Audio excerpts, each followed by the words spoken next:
Hello everyone, Assalamu alaikum. Good time to all of you. How are you all? I hope you all are fit and fine. I am also fine by the grace of mighty Allah. So, do you want to know how do I practice speaking English every day? So, let's know.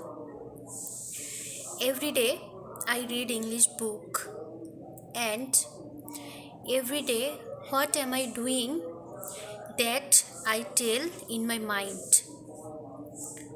After that I read English book, English grammar, and sometimes I listen English song and I watch English movie that grow my mind and uh, that will easy for my mind to learn speaking English.